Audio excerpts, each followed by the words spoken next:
victory over Superman was only the beginning of Aquaman's rise to power. Uniting the world's oceans under the banner of Atlantis, Aquaman had a controlling interest in the planet's ecology and economy. His influence did not escape the attention of the world's multinational corporations, who looked to end his reign. Villains lured by the promise of big money to assassinate the King of Atlantis pursued him relentlessly. But Aquaman's popularity served him well. The world's citizens rose up in anger against those who would quell Aquaman's influence. The threat abated, a groundswell of support began for a united Earth under Aquaman's command.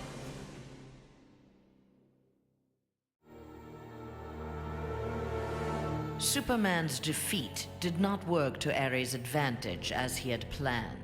The heroes of the parallel dimension helped this world's Batman build a conflict-free utopia that left the war god famished. On the brink of death, Ares managed to imprison Brainiac 5. He forced Brainiac to create a time loop beginning with the other dimensional heroes' arrival and ending just before their victory. In this pocket of time, Ares flourished. Endless war was his to savor.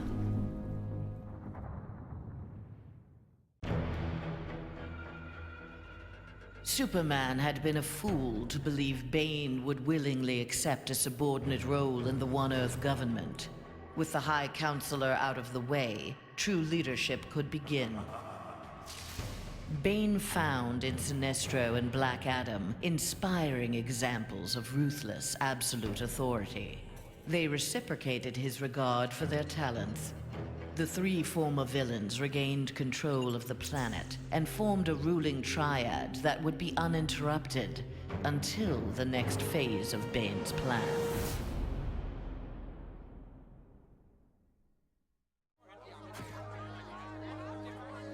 Following the battle to liberate Earth, Batman learned that Luthor had bequeathed his massive fortune to Bruce Wayne.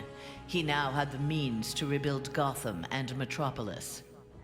The city's residents, inspired by their hero's efforts, adopted the slogan, "We are Batman." They contributed countless hours to their community's renovation and crime prevention. The Batman of old would have stubbornly assumed these tasks alone. The post-One Earth Batman, having been rewarded for his trust in others, enjoyed his city's renewal and his role as its benefactor.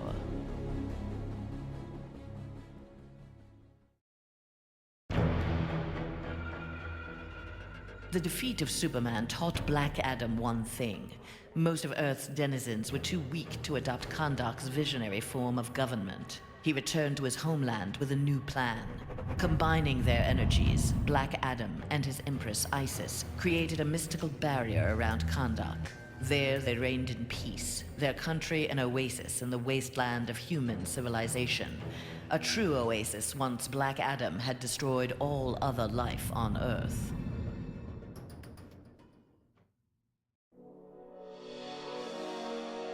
At last, Superman had paid for what he had done to Catwoman. Feigning allegiance to his regime had cost Selina her beloved Batman and her best chance at happiness. Pride and anger kept her from attempting reconciliation with Bruce Wayne, but his inspiring reconstruction of Gotham and Metropolis fostered in her a desire to remain close to him. Until she was ready to approach him again, she did her part to keep Gotham's streets clear of crime. Nascent underworld organizations had both the Bat and the Cat to fear.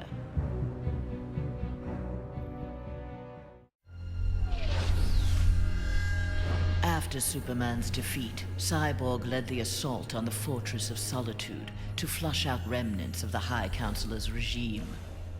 The fortress was well defended, the battle intense. Cyborg was forced to use unfamiliar Kryptonian tools to make repairs to his damaged cybernetics. Enhanced with the alien technology, Cyborg found he could communicate with Superman's androids and order them to apprehend the opposition. With his army of super androids, Cyborg will bring justice to the world.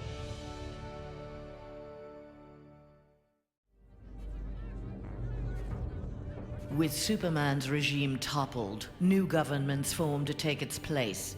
New governments meant new customers for Deathstroke, and business was booming. Soon there were more assassinations to carry out, revolutions to aid, and unrest to create than he could manage on his own. The One Earth regime's elite troopers, having committed atrocities in Superman's name, had gone into hiding from a populace bent on revenge. Impossible for most to find, but not for Deathstroke. Recruiting these renegades, he formed the New Titans, the world's premier political assassins.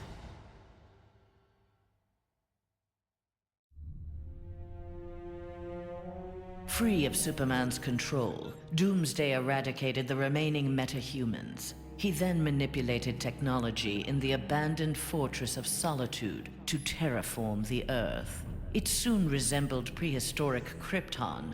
At last, it felt like home.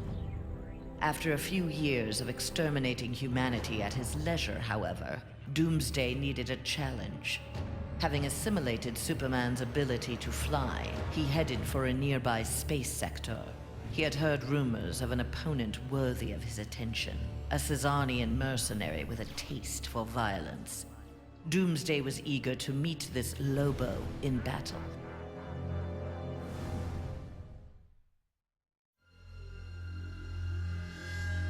Flash had taken down the High Counselor, but the atrocities he had abetted during Superman's regime continued to haunt him. His shame eventually drove him into exile. Whether wishing to make further amends or simply unable to stop himself, Flash continued to use his powers in the pursuit of justice. Rumors of a mysterious red streak of energy that would set upon and incapacitate criminals circulated throughout Central City. While only some deduced his true name, most felt gratitude and affection for the new hero they called the Ghost.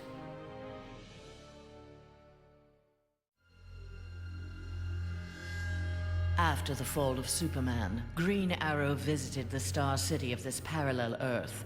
His counterpart was one of the first heroes to fall in the battle against Superman, one of the first to object to the Man of Steel's new tactics and reasoning.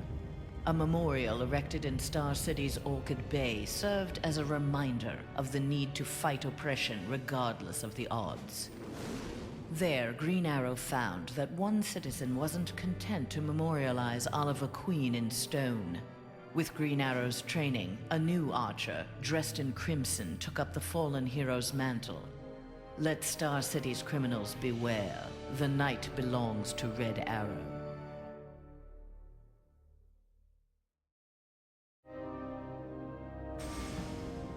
Mere days after returning to his Earth, Green Lantern, in an event mirroring his ascension to the core, witnessed the crash landing of an alien ship. Investigating the wreckage, he encountered the pilot, who claimed to be Abin Sur. But this Abin Sur wore no power ring, and referred to him in halting breaths as the Almighty One. Green Lantern tried to convince the alien of their past, that Abin Sur had named Hal Jordan his successor as the Green Lantern of Sector 2814. But the alien died from his wounds before Lantern could learn more of him. Lantern left immediately for Oa. The Guardians were his only hope of solving this mystery.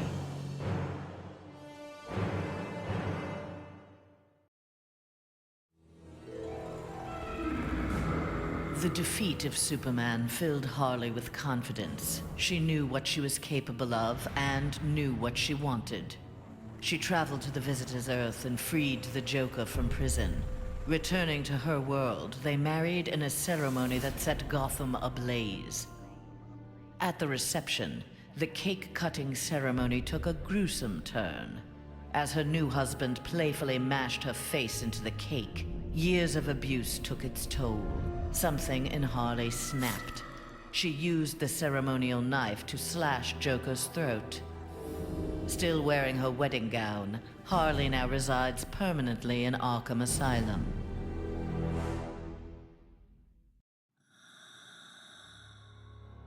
Free of his brainwashing, Hawkgirl exacted revenge on the High Counselor for murdering her husband, Hawkman. She was nevertheless sent to prison for her role in the regime. One night, she awoke hovering above her cot, glowing with eldritch light. An instant later, she stood at the bottom of a shallow crater. There, she found the source of the light, a meteorite of pure nth metal. As she touched it, the meteorite sprung to life, encasing her in nth metal. The new armor made Hawkgirl invincible.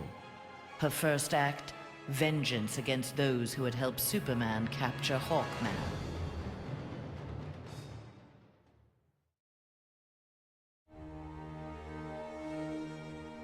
Though he had failed to elevate the Joker clan's status, Joker was convinced a similar organization could be successful in his dimension.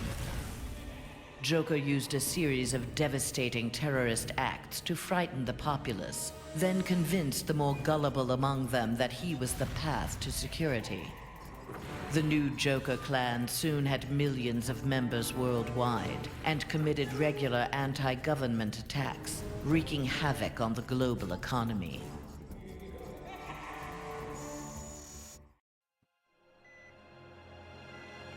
Killer Frost reveled in her victory, but her overconfidence betrayed her. Seizing the opportunity, agents of Star Labs captured her. Their scientists harnessed her freezing power in order to fortify the world's polar ice caps. But Star Labs underestimated Frost's abilities. Turning on her captors, she froze their facility and eventually the entire Western Hemisphere. The survivors now struggled to overthrow the self-proclaimed Ice Queen.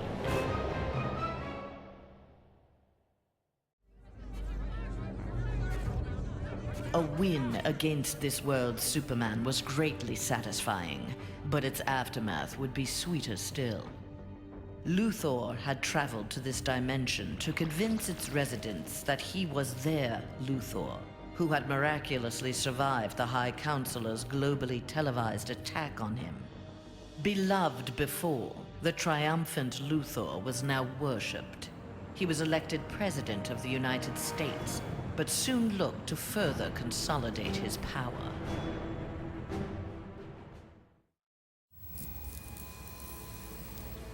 Nightwing had beaten his former boss, Superman, in single combat. Not even Batman had done that. His thirst for conflict grew. He began challenging anyone who crossed his path. Nightwing's belligerence eventually drew the attention of Sinestro. His corps was always in need of new recruits, and the young human seemed able to inspire great fear. Sinestro had his suspicions confirmed when a yellow power ring found its way onto Nightwing's finger.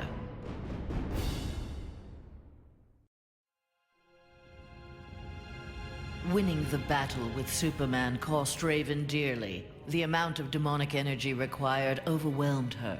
After regaining consciousness, she looked around warily. Her immediate surroundings were a hellish ruin. Nearby stood her father, Trigon. Raven had somehow called him forth during her battle. Trigon thanked his daughter. He then summoned an army of demons and set out to destroy the rest of the planet.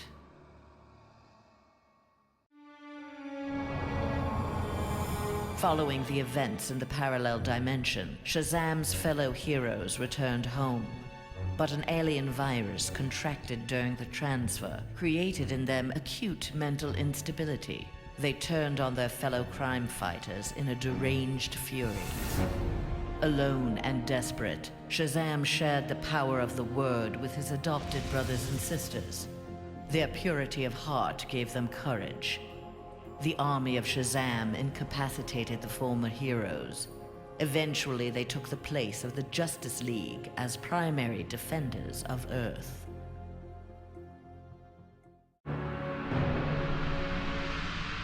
When Superman's One Earth regime proved to be a failure similar to his on Korugar, Sinestro retreated to deep space to ruminate on its demise. Fear had long seemed the most powerful of the emotions with which to bring order to the universe, yet it had not been enough. Desperate, Sinestro hurled the might of the Sinestro core against the life entity, keeper of the White Power Battery. Ultimately victorious, Sinestro now wielded the power of a White Lantern. No adversary could possibly withstand him. The light of the Green Lantern core would be the first he would extinguish.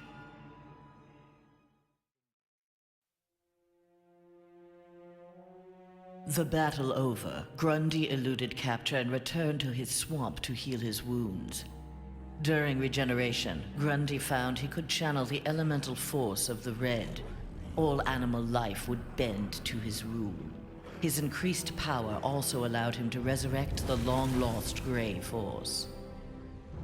Now, instead of ruling Earth's creatures, he could simply destroy them. After defeating the world's heroes, Grundy turned Earth into his version of paradise. He now rules over a gray and lifeless planet.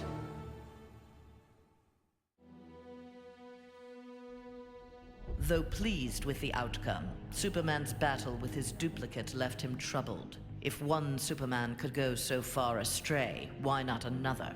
Preventative measures were in order. After much discussion with his fellow Justice Leaguers, Superman ingested a remote-release kryptonite capsule. At any sign of instability, the kryptonite would permeate his body, killing him. The question of who could trigger the device was solved democratically. Each week, a different Leaguer would take possession of its remote control. Only Batman was denied a shift.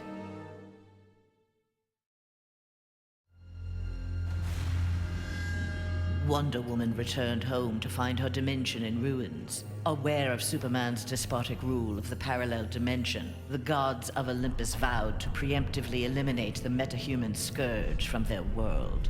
Under the direction of Zeus, they hunted down and eliminated nearly all superpowered mortals. All that remained to oppose them was Themyscira. Wonder Woman and her Amazons fought back against the Olympians with unrelenting courage. Despite heavy losses, Wonder Woman's forces ultimately prevailed. They took reign as the new Olympians, ushering in an age of peace and prosperity.